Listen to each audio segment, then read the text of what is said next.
안녕하십니까. 국민에게 보고하다 김태호입니다. 오늘은요, 임종석 어딜 가느냐, 나랑 끝은 보고 가야지, 이러한 소재로 방송을 하겠습니다. 여러분, 그 전에 김태호TV 구독자 50만 돌파, 이것을 위해서 구독을 아직 안 하신 분들께서는 빨간색 구독 버튼 한번 꼭 눌러주시기 바랍니다. 변함없이 열심히 하겠습니다. 여러분, 임종석이 정치를 완전히 떠나버리겠다고 얘기를 했습니다. 지금 기사 올라가는 거 보이시죠? 완전히 떠나서 통일운동에 매진을 하겠다, 이렇게 얘기를 했습니다. 그런데 여러분, 이거 진심 믿으십니까? 정치인들 중에서 정계 은퇴했다가 복귀한 사람이 어디 한두 명이겠습니까? 스포츠 선수들 중에서도 은퇴했다고 발표를 했다가요, 복귀한 사람들이 한두 명이 아니에요. 그런 사람들 대부분 그걸 보면요, 몸값 올리기 딱 요겁니다. 임종석 기사에도요, 그러한 힌트가 나오고 있습니다. 종로에서 출마하려다가 거물급 정치인 정세균 의장이 출마를 한다고 하니까 거기서 밀렸으니까요, 어찌 보면 속칭이 좀 삐진 거 아니겠습니까? 당에서 공천 받아서 종로에서 출마해서요, 한국당 유력한 사람과 한판 붙어가지고 그때 이겼으면은 대번에 대권 후보로 딱 그렇게 되는 그런 그림을 아마 임종석이 그렸었던 것 같은데 뭔가 안 된 것 같습니다. 그런데요, 이거 임종석의 입장에서 보면은 그런 그림이 아니면요, 진로가 별로 없어요. 정치인들은 모두 성취감으로 사는 그런 사람들 아니겠습니까?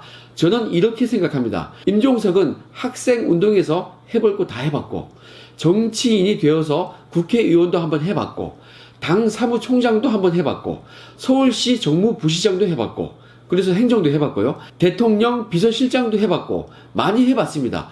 이런 상황에서 눈을 낮춰가지고 어디 장관을 한다? 이거는 아마 성에 안 찰 겁니다.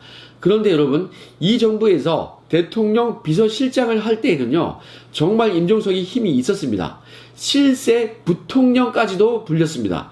제가 기자회견에서 진실을 한번 얘기한 적이 있죠. 그 황태자 조국도 견제를 하고 짜증을 낼 만큼 대단한 권력의 자리에 임종석이 한번 있어 봤습니다. 여러분, 사실상 부통령 같은 비서실장을 해봤는데 이제 뭘 더 해보고 싶겠습니까? 뭐 딱 하나 남아있지 않겠습니까? 대통령이죠. 우리는 임종석을 두고서 대통령 감으로는 택도 없다고 그런 얘기를 하지만은 정작 본인은 스스로를 그렇게 생각하지 않습니다.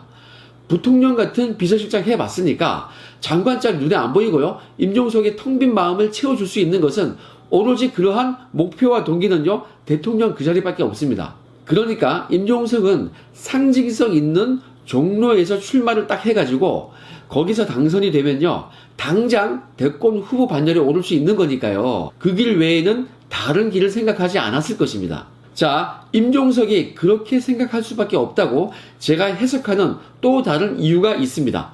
바로 여권의 대권 후보 또는 잠룡들 면면을 한번 보십시오. 이거 발음 잘해야 됩니다. 잡룡이 아니고요, 잠룡입니다. 정권 출범 초기와 지금까지의 후보들을 한번 쭉 망라해보면 어떻습니까?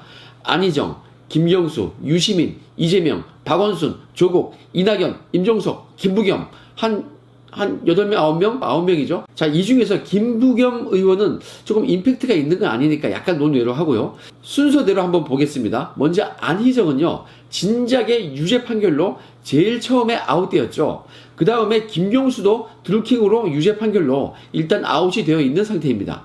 이재명도 유죄 판결을 받아서 아웃된 상황이죠. 그리고 조국이 있는데 조국도 뭐 대권은 힘들다고 봐야 하지 않겠습니까? 그리고 박원순이 있죠. 박원순도 지금 또 무슨 수사를 받게 될지도 모르겠습니다. 조국의 아들이 서울시에서 허접하게 인터를 했다, 뭐 이런 말도 있었지 않습니까? 혹시 수사를 받게 되면 박원순도 어찌 보면은 힘들 수도 있습니다. 무슨 불똥이 튈지 몰라요. 뭐 아직은 수면 위로 떠오르는 건 아닌데 어떻게 될지 불안한 상태에 있는 것은 맞습니다.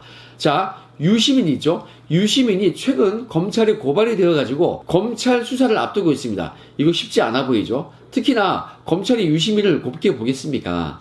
자, 그러면요, 남아있는 여권 잠룡들 중에서 데미지를 입거나 불안한 후보를 딱 빼고 나면요, 남아있는 사람은 이낙연과 임종석, 이 두 사람밖에 없습니다.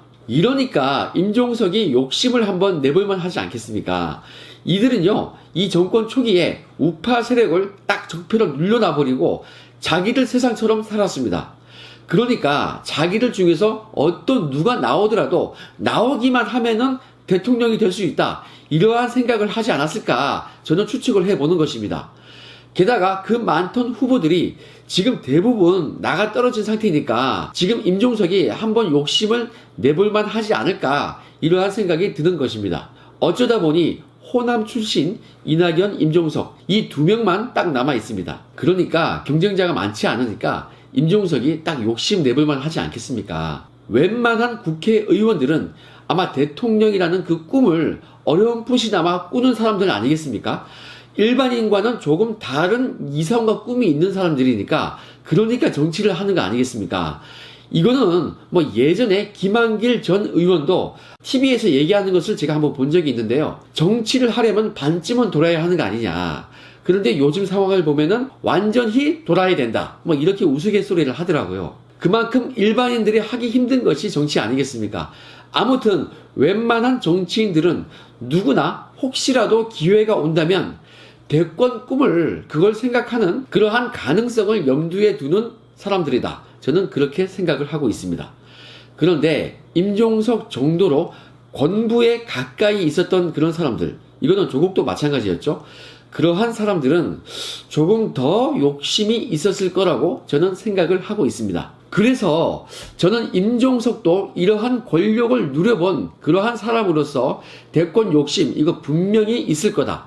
특히 여권 내부에서 경쟁자가 많지 않아서 지금이 딱 기회다. 이렇게 생각을 하지 않았을까라고 추리를 한번 또 해보는 것입니다. 이거 뭐 남의 속마음이라서 알 수는 없는 거죠. 하지만 여러 가지 정황으로 제가 한번 그냥 추리를 한번 해본 것입니다. 여러분, 임종석은요, 그 정도 능수능란한 경험과 운영 기법이 있는 사람이라고 저는 생각을 하고 있습니다. 저의 양심 선언으로 2018년 12월 31일 날 국회 운영위원회가 열렸을 때에도 그때 한번 보십시오. 임종석은 그때 조국과는 딱 비교가 되더라고요. 임종석은 정말 어찌 보면 뺀질할 만큼 상황을 잘 빠져나가고 조국은 그냥 단순하게 무조건 모른다, 아니다 이런 걸로 밀고 나갔습니다. 여러분, 확실히 조국과는 단수가 조금 다르죠. 자, 그런 경험과 야망이 있어 보이는 임종석이 왜 정치를 완전히 떠난다는 그러한 말을 했을까요? 모두에서도 제가 말씀을 드렸지만 저는 정치인이 정계를 은퇴한다는 그런 말을 잘 믿지 않습니다. 저는 이렇게 생각을 하고 있습니다. 주사파들이 어떠한 자들입니까? 포기를 모르는 그러한 전략가들 아니겠습니까? 아무튼 제가 보기에는 임종석은 정치를 떠나는 게 아니라 일보 전진을 위한 일보 후퇴 딱 그렇게 보입니다. 그런데 무언가 임종석이 좌절된 것이 있으니까 정치계를 떠난다 이러한 말을 한 거 아니겠습니까? 흔히들 제 사건 때부터요 부산파와 호남파 이 두 세력 간의 갈등론을 많이들 얘기하셨는데요. 그때에는 저도 잘 믿지 않았었거든요. 그런데 최근 보면요 그리 틀린 말은 아닌 것 같아요. 조국이요 그렇게 문제가 많은데 문통이 끝까지 감싸고 도는 것 좀 보십시오. 그리고 저의 양심선언 그 사건도요 조국의 민정수석실에서 일어난 그러한 일들인데 어찌 보면은 조국의 지휘 책임이 있지 않겠습니까? 조국의 책임이거든요. 그런데 그때 운영위원회가 끝나고 나서 자리에서 물러난 사람은 조국이 아니었어요. 바로 임종석이었습니다. 이거 이상하지 않습니까? 그리고 그 반면에요 최근에 수사를 받는 조국도요 이 지경이 왔음에도 불구하고 유시민 등등으로부터 지원 사격을 아직도 계속 받고 있지 않습니까? 그리고 제가 일전에 양심 선언 때요 기자회견에서 살짝 언급한 바와 같이 조국이 임종석과는 그렇게 좋은 사이는 아니었던 것 같습니다. 이거는요 지금도 그러한 제보가 많이 와요. 많이 들려요 이 얘기가. 그래서 이러한 일련의 과정을 쭉 보면요 이거는요 임종석이 자신의 계획을 한번 추진 쫙 하다가 뭔가 친문 측으로부터 아니면 여권의 핵심으로부터 차단을 당하거나 좌절을 느낀 것이 있지 않았을까 그러한 추정을 한번 제가 해보는 것입니다. 최근 당으로 돌아온 양정철도 있지 않습니까? 조금 개연성이 있지 않습니까, 여러분? 그 이면에 어떠한 갈등이 숨어 있지는 않을까? 저는 그렇게 추리를 한번 해보는 것입니다. 그런데 임종석은 제가 보기에는 딱 전략가거든요. 지금 이런 때에 이렇게 좌절됐을 때요. 지금 상황을 보면요. 그렇게 또 여건이 마냥 유리한 상황이라고 볼 수는 없거든요. 작년 지방선거 직전과는 환경이 많이 달라졌습니다. 그러니까 니들끼리 한번 잘해봐라. 이렇게 맡겨놓아 버리고 2부 전선 밖으로 임종석이 후퇴한 거 아닐까. 그리고 기회를 노리고 있는 거 아닐까. 저는 이렇게 생각을 하고 있습니다. 그리고 그러한 상황에서 내년에 여권이 총선에서 참패를 한다면요. 그때에는 자신과 갈등 관계에 있었던 여권 내부의 권력자들이 책임을 지고 물러나지 않겠습니까? 저는 임종석이 그러한 기회를 지금 한번 노리고 있는 거다. 딱 이렇게 보고 있습니다. 그리고 그러한 전략은 참 잘 짠 거다. 저는 이렇게 평가를 내리고 있습니다. 우리도요, 무슨 일을 할 때에는요, 어떠한 일을 시도했는데 좀 잘 안 됐단 말이에요.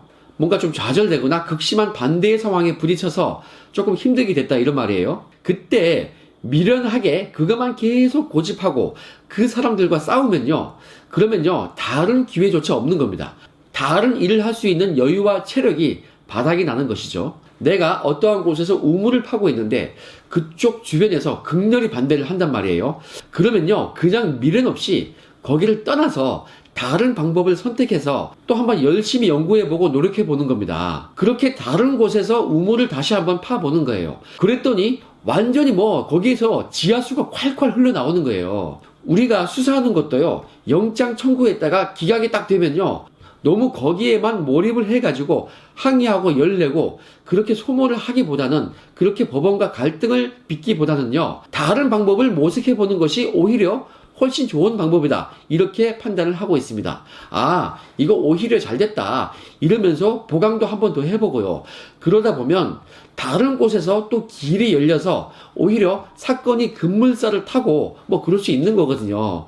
새로운 우물을 팠더니 콸콸 지하수가 흘러나오는 것입니다. 조국 동생 영장 기각되었을 때 우리가 얼마나 격앙을 했습니까? 하지만 지금 검찰이요, 의연하게 대처해서 오히려 정경심까지 딱 구속시켰지 않습니까? 바로 그런 것입니다. 저는 지금 임종석의 이 상황을 너무 좋은 비유로 얘기해서 좀 그렇지만은 어찌 보면요, 저는 임종석이 지금 현명한 선택을 한 것이다. 이렇게 평가를 하고 있습니다. 이 얘기는요, 반대로 해석하면요, 이겁니다. 임종석이 정계를 떠난 것이 아니다. 이거죠. 임종석은 분명히 다른 기회를 노리면서 한 템포 쉬어가고 있는 거다. 이러한 상황은요, 임종석의 발언에서도 티가 나고 있습니다. 임종석이 뭐라고 했습니까? 트위터인가 언론인가 거기서 이런 말을 했습니다. 이제 처음 정치를 시작할 때 그때 마음먹은 대로 제도권 정치를 떠나서 원래의 자리로 돌아가려고 한다. 앞으로의 시간은 다시 통일운동에 매진하고 싶다. 예나 지금이나 저의 가슴에는 항상 같은 꿈이 자리 잡고 있다. 한반도 평화와 남북의 공동 번영, 제겐 꿈이자 소명인 그 일을 이제는 민간 영역에서 펼쳐보려 한다. 서울과 평양을 잇는 많은 신뢰의 다리를 한번 놓고 싶다. 딱 이렇게 얘기를 했습니다.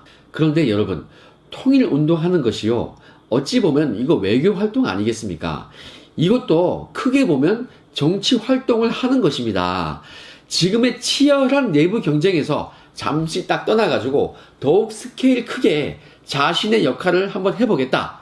이거 아니겠습니까, 여러분? 그렇게 버티고 있다가 내년에 총선이라는 전투에서 여권이 참패라도 하게 되면요, 여권 내부에서 이렇게 좋은 이미지를 임종석이 쌓고 있다가 짠 하고 어려울 때 구원투수 같이 나타나겠다. 딱 저는 그러한 그림이 그려지고 있습니다. 임종석은요, 여러분, 지금 사진 보이십니까? 제가 이 정부 청와대 특감반이 있을 때요, 청와대 전체 행사 때 그때 찍었던 사진인데요, 이 임종석은 저를 지금 재판받게 만든 사람입니다. 임종석이 저를 공무상 비밀 누설죄로 고발을 해서 제가 지금 이렇게 힘들게 재판을 받고 있는 거 아니겠습니까? 우리는요, 절대 주사파들에게는 경계의 끈을 놓아서는 안 되는 것입니다. 지금 또 서울과 평양을 잇는 실내의 다리를 한번 놓아보겠다. 그러면서 북한과의 소통을 한번 해보겠다. 이러고 있는데요. 이거 우리가 한번 잘 주시해야 할 것입니다. 한편으로는 이 위험한 판에서 잠시 떠나보겠다는 그 임종석을 붙잡아 둘 수 있는 게 무엇이 있는지 한번 계속 주시를 해봐야겠습니다. 뭐 비트코인이다 뭐다 소문이 있어서 혹시 그것 때문에 도망가는 거 아니냐, 제 주위에서 이런 말들을 하는 사람들이 있거든요. 그런데 한번 지켜보시죠. 앞으로 어떤 일이 벌어질지 우리는 한번 관전을 해야겠습니다. 여러분, 지금 여권은요, 내년 총선을 대비해서 인적 쇄신이다 뭐 이러면서 누가 먼저라 할 거 없이 자신들이 총선에 불참하겠다 이러면서 정말 단결을 하고 있습니다. 우파에서도요, 이제 시작입니다. 70년대생인 이 젊은 김세연 의원이 내년 총선에서의 그 불출마를 선언을 했습니다. 정말 그나마 다행입니다.